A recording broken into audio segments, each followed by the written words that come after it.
Hello, everybody. Welcome to the Hartt School. It's great to see some of you in the Zoom today. And I'm Glenn Adsit, and I'm the director of bands here, in addition to being the director of uh, bands here, and also the director of the Instrumental Studies Division. So hopefully we can have some chat today and talk a little bit about some questions you might have about the Hartt School, in addition to hearing some really terrific performances. And so I want to start today with what we do here at the Hartt School best, which is performing. So I'm going to hand it over to our saxophone trio for them to introduce themselves and play our first excerpt.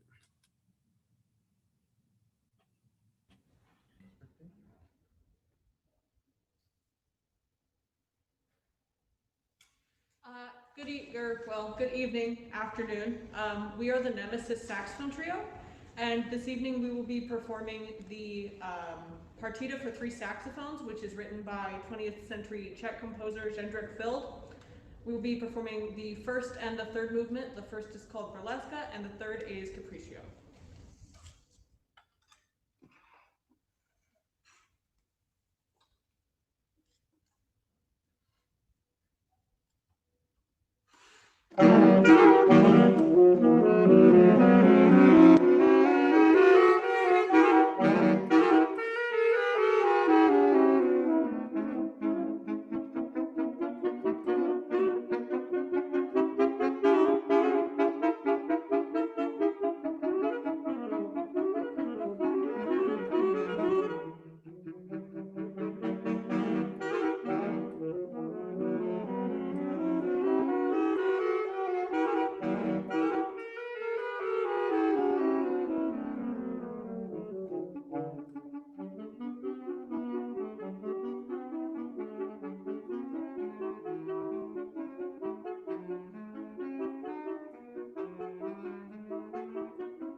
Okay, thanks to our saxophone trio. As I said before, my name is Glenn Adsit, and I'm the director of bands here at the Hartt School, in addition to being the director of the Instrumental Studies area. And this is my 20th year here at Hartt. So I wanted to take a chance to tell you what I think is so special about our school. For those of you that are looking for a school for performing arts next year, and you're zooming into our session here for the Hartt School, I want to tell you about all of the reasons that I think we're a really great place to be. First and foremost, we're a place that is of the performing arts. So we have music majors here, we have theater majors, and we have dance majors. And that in itself makes us quite unique. And it also means that we have a collaboration that regularly exists between our music theater division, and our dancers, in addition to all of our instrumentalists. And that's one of the things that I think is really special about the Hartt School, is that we do pride ourselves on performing. And so the other part of it that is really unique to me, and the part that I enjoy quite a bit teaching here, is the diversity of majors that we have. Just the number of different majors that we have in music production and technology, for instance, or composition, or music theory, or instrumental performance, or music education, or music management.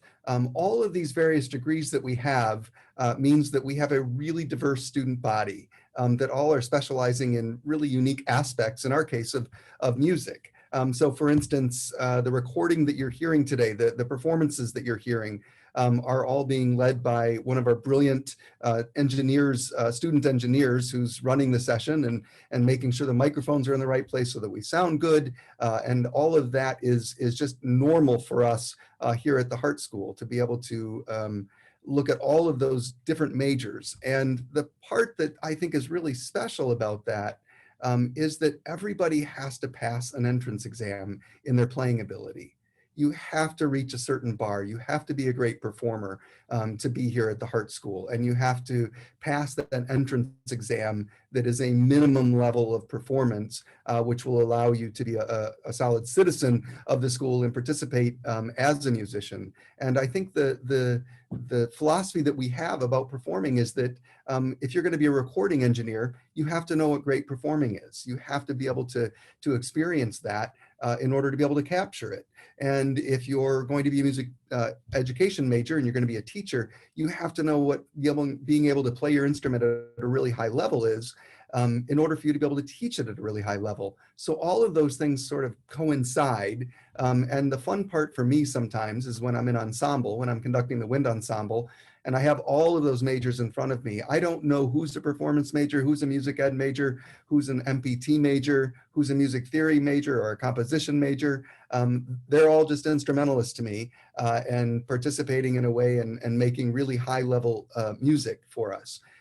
So that is something that I think makes us really unique as a school, is our ability to bring in diverse majors, which of course then has lots of cross-fertilization within it. So our recording engineers are constantly recording our performance majors, and I'll talk a little bit more about that in a little bit, particularly as it relates to our recording studio and how that interacts with the rest of the school.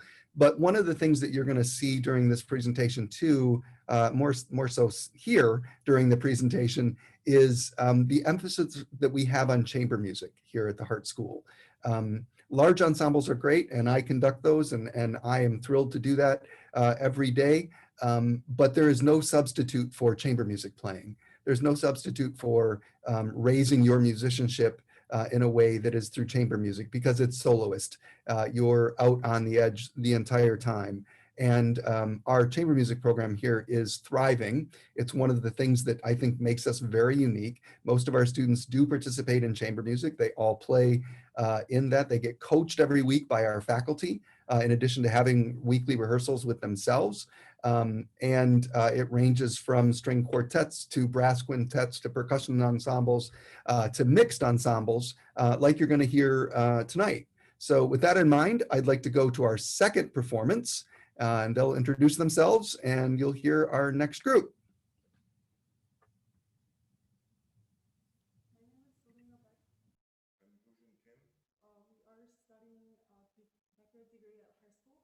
We'll be playing Lachinsky, Duos for flute and clarinet, first, second, and fifth movement.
Wow, that was fantastic. Hyojin, Selena, thank you so much.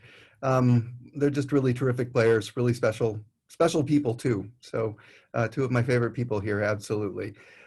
So Jonathan, you left us a message in the chat, which I want to respond to. And the message is, are all of your large ensembles still rehearsing together this year, or are the students performing in smaller groups or chamber ensembles because of COVID?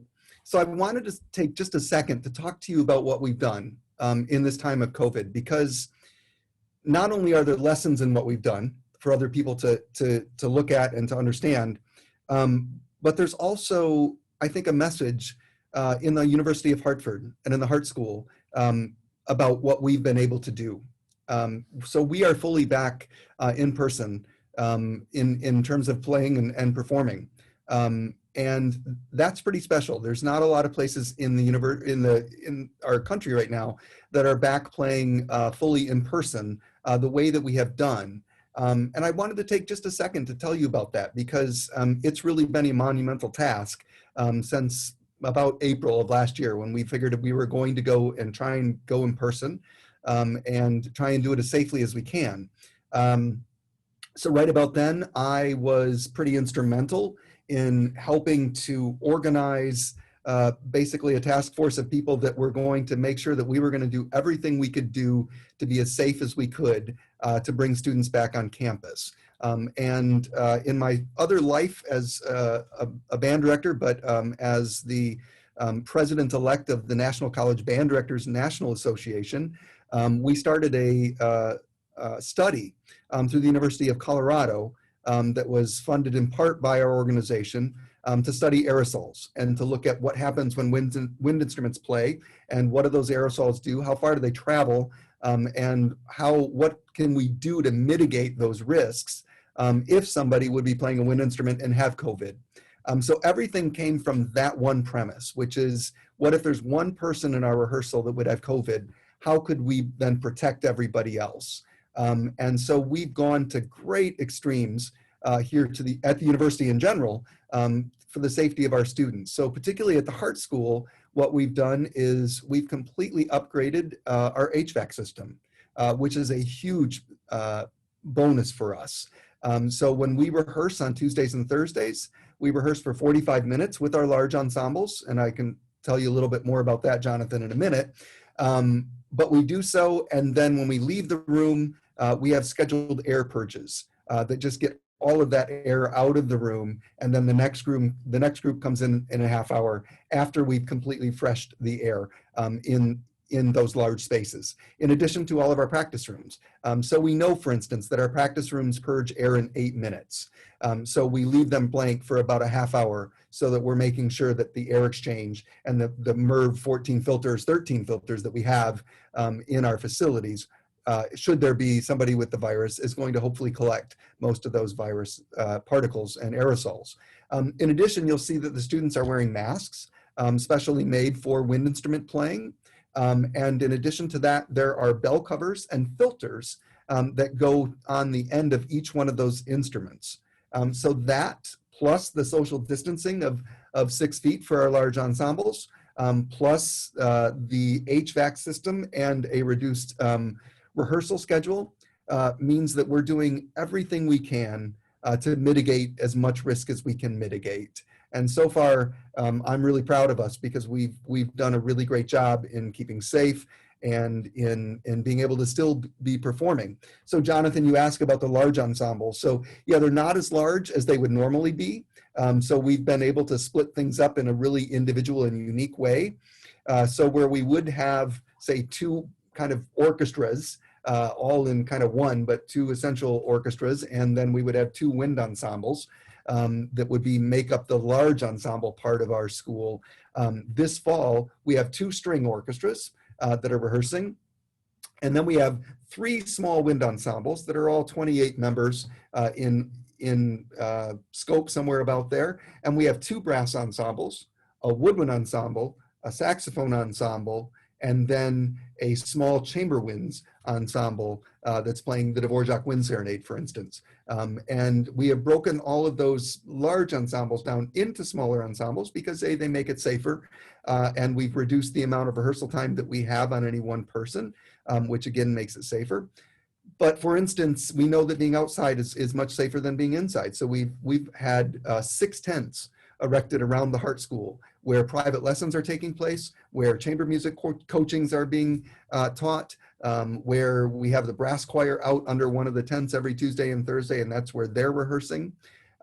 So in addition to all of those measures, the university has really gone to great lengths as a university, and that has really shown with the Hartt School too, with the kind of resources that they've given us to make sure that we are taking as much of the risk factors out as we can while still performing.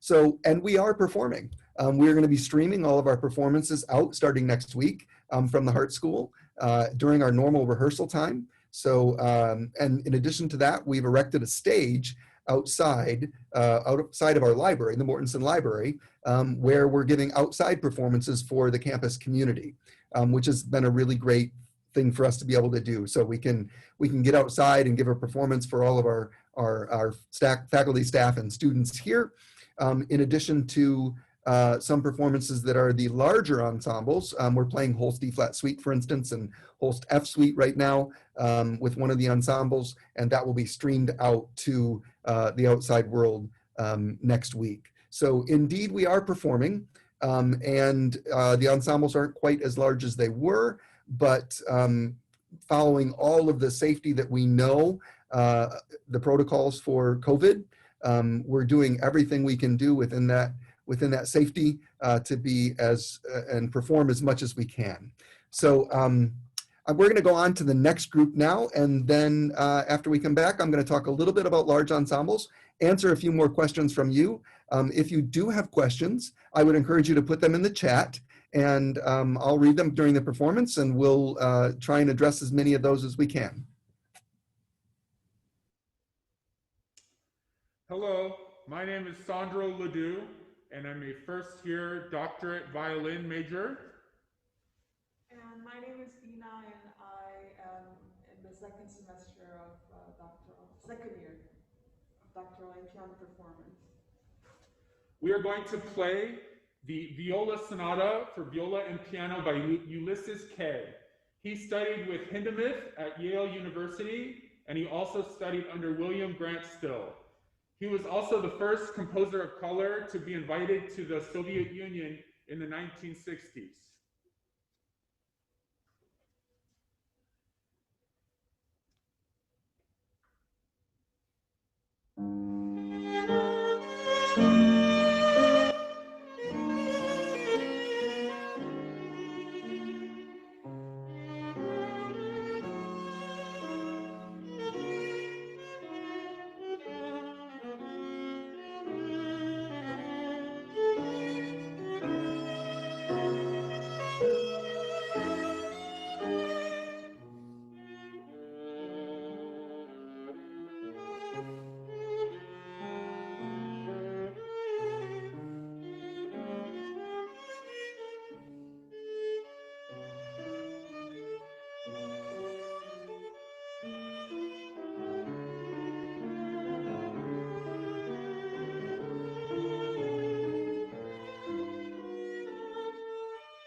Okay, that was terrific. Boy, it did sound like Hindemith. Man, one of my favorite composers.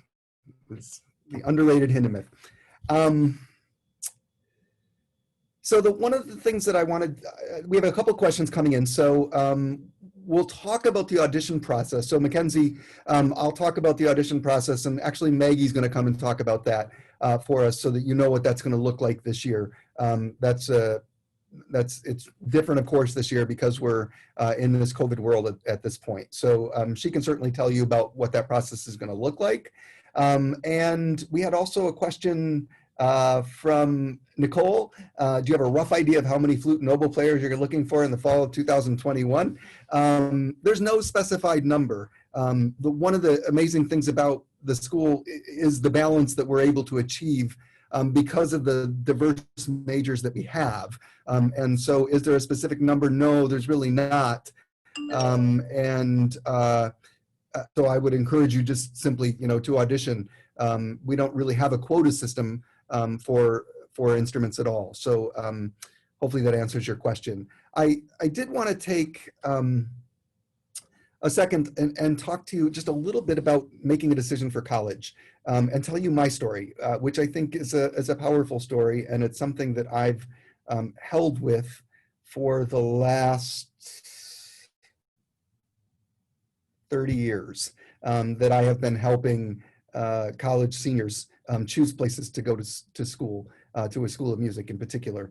When I was in high school, I grew up in Michigan, and had it not been for my high school band director, who helped me in every single way in the process to audition for schools, to be able to prepare that audition, make sure I had lessons, prepare what I was going to play for it, and be aware of the good schools that I needed to apply to, help me with the audition process, since my family, neither one of my mother or father were musicians at all. So what I was doing was about as foreign to them as anything.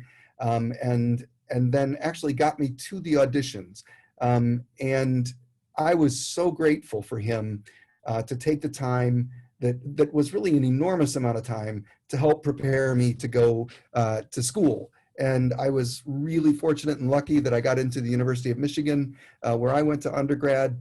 And when I came back after having gotten my acceptance letter from the University of Michigan and showing him and beaming and being happy that I got into a terrific school, I said to him, "What can I do for you?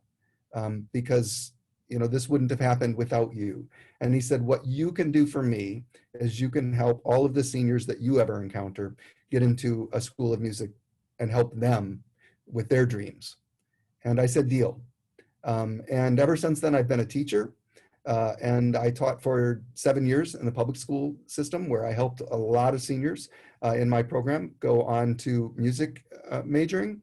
And then for the last 27 years or so, somewhere about there, where I've been teaching in academia at a college level, I've been lucky in both cases to teach a youth band. So at the University of New Mexico, where I was, I taught a youth band. And a lot of my seniors went into music there at the university. And it was my job to help them find a place to go to a school of music. And I do the same thing here with the Greater Hartford Youth Wind Ensemble, which I conduct. So our seniors actually next week, after rehearsal, we're all meeting together to talk about what to look for in a school of music, what to look for in a performing school. It's something that's really important to me. And I do believe that there is a good place for you in a school, and that there's a fit, and that every school is not going to be the right fit for you. So it's really important when you start this process to start the pros and the cons list, as I call it. All of the things that you think are really great about a place and the things that you still don't know yet. And you just, even though they're gut responses sometimes, I think it's important to keep those lists and try and figure out, which place suits you the best. And I think that's part of that process that makes it a little bit easier, because it helps you identify where you're most comfortable. So I think, the first thing that that's important when you think about a school of music is the faculty. Are the faculty committed? Are they nationally known? Are they internationally known? You know, what is their reputation in the community? How are they when you email them, when you call them? Do they respond to you? Are they the kind of people that you think are going to help you get to the next stage of your career in terms of what it is that you want to do in this wonderful world of music? And so I think part of that's an important question to look at, because they're the most expensive instruction in a university, those private lessons, period. So that relationship with your private teacher is critical. And then the relationship that you have with, say, the ensemble conductors or the music ed professors or the engineers that you're going to be studying with to learn how to be a recording engineer. All of those relationships are really important too. And trying to establish some connection with those people that you're going to interact with on a normal and regular basis throughout your career is an important step. And that's part of the audition process, is to get comfortable and familiar with faculty at a particular place. And I will tell you, family environment, and it's a really, it's a family environment that really cares for every individual student here. And our faculty are internationally known. They're all terrific artists in their own right. And for me, that means that we're a place worth looking at to see if you fit and if it feels right to you to be in this environment. And that's really important. I did want to just also talk just a little bit about the large ensembles here. You know, one of the things that I think is really important when you're considering a school is, what is their activity like? Do they perform regularly outside of the campus? Are they going to places that are, you know, outside of the campus itself? And one of the things that we do here a lot at the Hartt School, a couple of things, is that our ensembles do get out on a regular basis. So our new music ensemble, for instance, has been to Reykjavik, into Iceland, where we performed at a internationally known new music festival called Dark Music Days, which was a really big deal for us to be able to go to Iceland, and fun too, but to be able to play some really great music over there and bring some American music over to Iceland, which was really fantastic. Here nationally, in our own country, a year and a half ago, we played at a big convention in Phoenix at the Arizona State University. We played there with our Foot in the Door ensemble. The Wind Ensemble has been to another big convention, the same one, but this time in Ann Arbor, Michigan, and in Seattle, Washington. So we do travel, and we get out and we represent the school in a really positive way. And all of those are by invitation. All of those are based on the quality that we submit in our recording that allows us to be able to do that.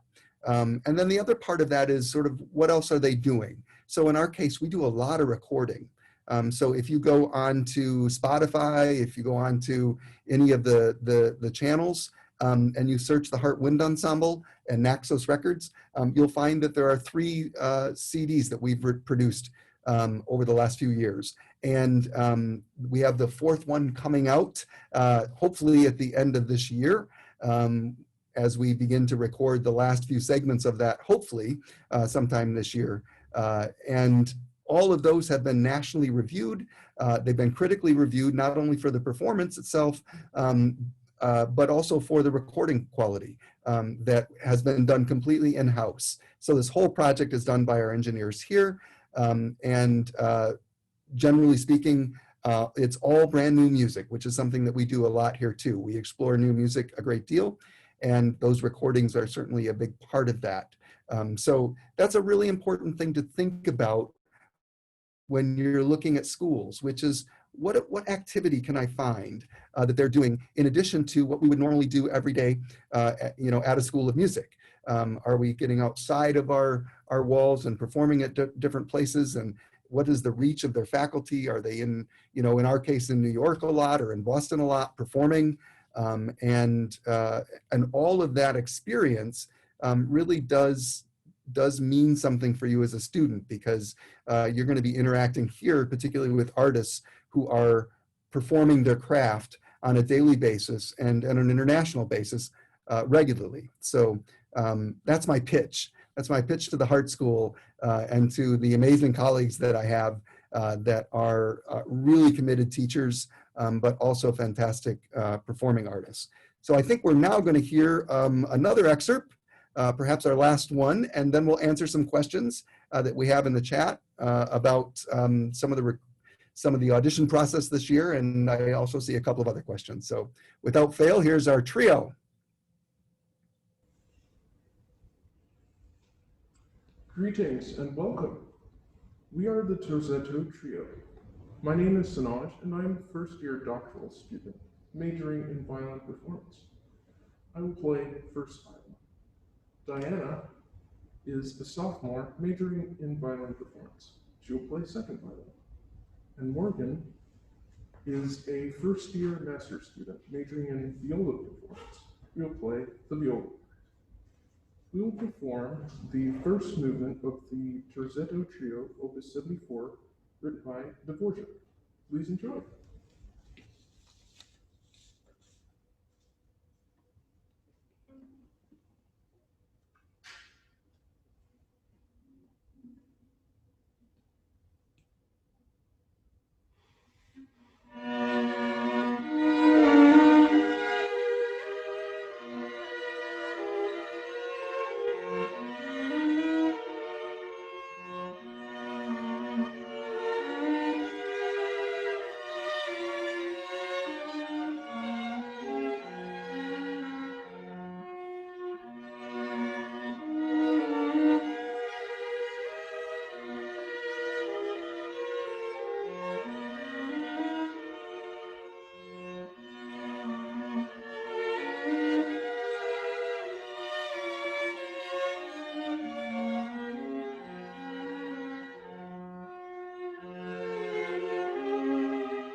That was terrific. Really nice to hear string playing like that. Wow. So a couple of questions that we have coming in. So one of my favorite ones. And this is from Nicole. So Nicole, this is for you. What qualities do you look for in an audition that make a performer stand out? So the one thing that you want to make sure that when you audition is that you are playing your best, right? That you want to make sure that whatever you're going to come in and play represents your best playing. And it's easy to say, but if you really truly feel like you're playing your best, then the nerves itself shouldn't have a big impact on you. If I always find when I'm nervous, it's because I feel like I'm not prepared. So being confident and knowing that you're playing your best and that you've done the very best that you can is all that you can ask of yourself. But there's something else that's really important, which is for you to be yourself. And oftentimes, I will say that our teachers here and any really good teacher will look at what potential is. And so trying to get an idea of what your potential would be, because we all learn at different rates. And I know when I was ready for college, I was not ready as a trombonist yet. Yet my teacher acknowledged that he saw some potential in me. And eventually by the end of my time in undergrad, I was the principal trombone player there, but it wasn't because I came in very good. That's for sure. So in my case, I was lucky that my teacher saw in me a potential that could grow. And so I would say that's one of the things when you audition and you have an interaction on, in this case, probably via Zoom or Skype or something with a potential teacher, just being able to be open to new ideas and how that would work, and showing yourself as somebody who is eager to learn and eager to absorb things in a different way, and that has some real potential. And so I think that's something to really think about as you start to create your checklist, right? How was working with that teacher if you have a Zoom lesson with them? Did that feel comfortable? Did it feel like you're going to be outside of your comfort zone all the time? Or did it feel like something that felt contrary to the way that you normally are used to doing things? All of that's really important feelings for you to sort of keep track of as you audition at various places throughout the country, I'm sure. I also got another note about the workload, and this was specifically about MPT, but I will just generally address it. The problem is when you get a bunch of really creative artists together that all are terrific at what they do and all have excelled in their own way, in their own instrument, there is no doubt that they're going to bring that expectation to you. You shouldn't want anything less than that. You should want teachers that are going to be demanding. And I hope that every day, at the end of the day, our students go home to their dorms or home to their apartments and collapse and get asleep and then wake up and do it all over again, because there's a lot to learn and there is so much to do. And I know that we as faculty feel like we have so much to give you that anything short of our best, and frankly, anything short of a very heavy workload, I think is not doing justice to why you would be here. So yeah, it's definitely every major that we have, the workload is tremendous. And you're expected to practice on top of that, and also expected to have a good time and to be social and to meet new friends, some of which are going to last the rest of your life with you. The friends that you're going to meet in college are going to be with you for a very long time. So all of that is important, but making sure that what you're going to get out of the university that you're choosing is something that is going to give you a lot and is going to force you to really work hard every day, is something that you're going to want to look for, because that's the only way we're going to be successful in this business, is by working as hard as we can, achieving as much as we can, and getting a good start on that, and then going out into the rest of the world to share what it is that we do. So if there are any other questions, I know that we had some questions about the audition process, and Maggie's going to come by and talk about that after our next performance. I almost forgot we have one more, and it's by the composer Ravel. So I am sorry forgetting about this, Yuhong, but I'm going to turn it over to him now, and he'll introduce his pianist and their piece.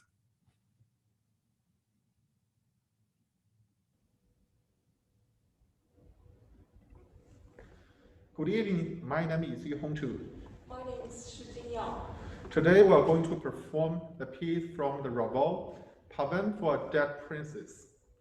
This piece was composed in 1899 while Ravel still was a student and studied from the Fauré in the Conservatoire de Paris. And in the 1910, he recomposed this piece for orchestra version. Today, me and Shijing were going to perform this piece in a recomposed version for the piano and violin duo.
That was terrific. Wow.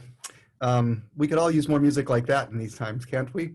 That was absolutely stunning. So Yuhao is just a terrific violinist with his collaborative pianist there. Yuhao's a doctoral student here at the school and really one of our great, brilliant, bright stars on the violin. So thank you so much. There are some questions now that are coming into the chat about the actual audition process. And so Maggie Spear, who is our Assistant Director of Admissions, is going to be joining us shortly.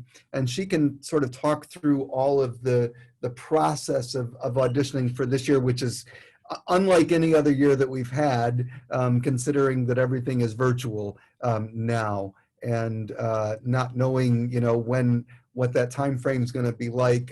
We've put a lot of thought into how the audition process is going to take place and what that looks like. And as you can see, Maggie has just joined us, and she is our fantastic Assistant Director of Admissions, and she can let you know about all of the procedures that we're going to go through this year to figure all of that out. And before I sign off, I want you to know that for all of those of you that are in on this chat, the promise that I made to my high school band director so long ago applies to you too. So if you have any questions about the school, about anything that I've spoken to, or anything at all, you can certainly email me. You'll find me on the website. All you have to do is type in ADSIT, and you'll find me with adsit@hartford.edu. And I would be thrilled to engage with you, do a Zoom, or to answer some questions by email. I would be thrilled to do that, and honored to help you along your journey in trying to explore this amazing thing that we call music. And I'm looking forward to seeing hopefully many of you here next year, experiencing the Hartt School in its full glory. So Maggie, I turn it over to you.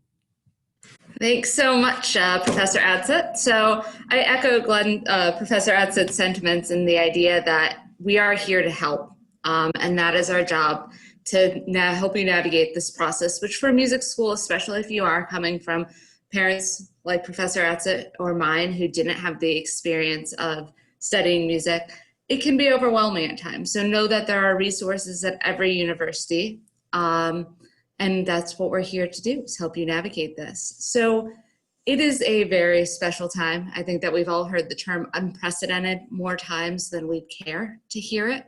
And in that, it means that auditions are looking very different than they have in past years. So by all means, please, if you have questions that I don't cover, the chat is there. But auditions are actually going to be done all through video this year for our undergraduates. So what you'll do is you'll sign on to whether it's the Get Accepted or the UHart online, the University of Hartford online portal, and start your application. In that application, there'll actually be an area that says portfolio upload. And this is where you'll upload your videos of your recordings. So we are asking that each one is a separate video, and you label that very clearly. So if you need to put an etude and then a solo and then another etude, those should be 3 separate videos. What will then happen is that those videos will go to panel. Just as if you were standing in front of them, the faculty will review those videos, and from there they'll make an admission decision to the Hartt School for you. That will also include your scholarship. We are hoping that in the spring, this is a hope, we're still waiting on approval, to actually invite you, once accepted, back to the university, possibly. And in that, you would get to audition for additional scholarship.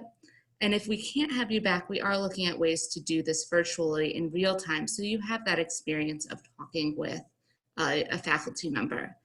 Along echoing Professor Adsit's sentiments, if you know that this is Hartt, this is where you want to come, send an email. We'll set you up with a demo lesson with a teacher so you can really have that experience of learning, is this the right fit for me? And again, most people will gladly sit and have hour-long conversations about the wonderful things that happen at the Hartt School. I've been here for almost a decade, and I would sit for days, much to the chagrin of many people in my life, and talk about how wonderful the Hartt School is. Are there any additional questions? I do want to be mindful. We said it was an hour. We're already 1 minute over, but I think it is really important that we have this panel open. So if you have any questions, there's an anonymous question, there's the chat feature. Please feel free to put your questions in there. Or if you would like, you can always email us or call us during regular business hours, and we can have that one-on-one conversation.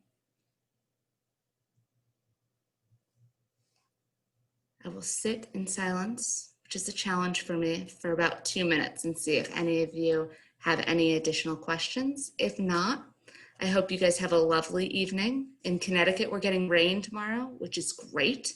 We haven't had rain in a while. And you're free to go for the evening.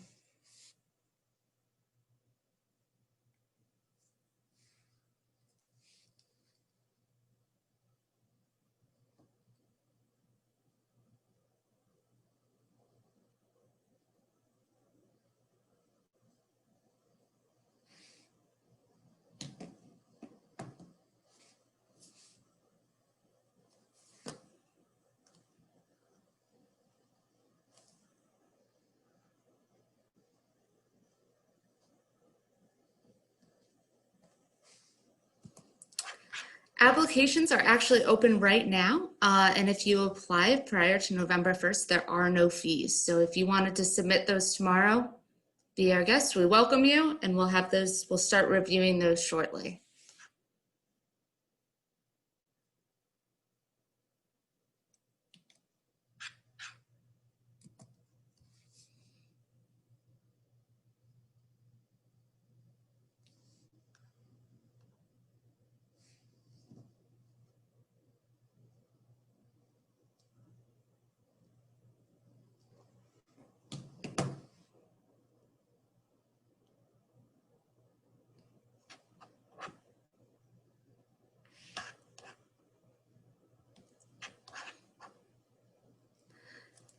Jonathan, absolutely. We can definitely set up a demo lesson with you and one of our faculty members. Is it classical bass?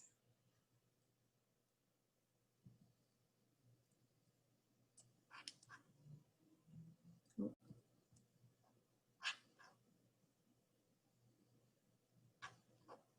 going to assume it is classical bass. Jonathan, what I'll do is I'll make a note. Yep. What I'll do is I'll make a note and I'll send you an email tomorrow about setting this up.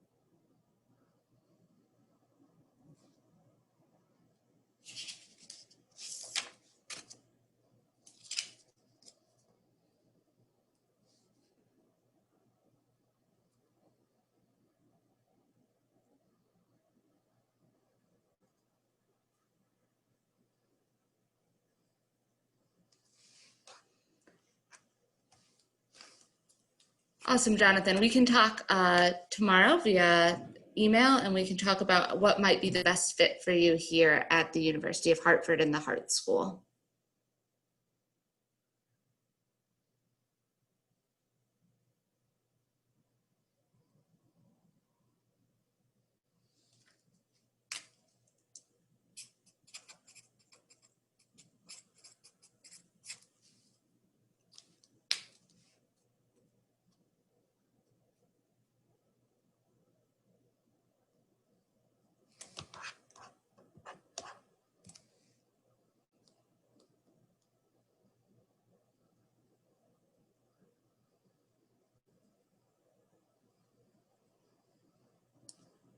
Okay, going once, going twice. Any last questions?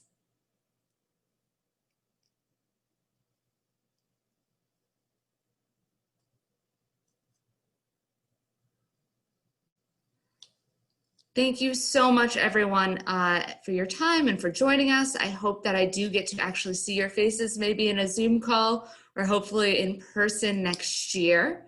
If you do have any questions, please do not hesitate in reaching out to Hartt or the admission team at the University of Hartford. We are here to help and be a resource, and we can set you up so you can really see what Hartt is all about. So thank you for the evening. I look forward to seeing you hopefully in person next year or talking to you soon. Have a good night.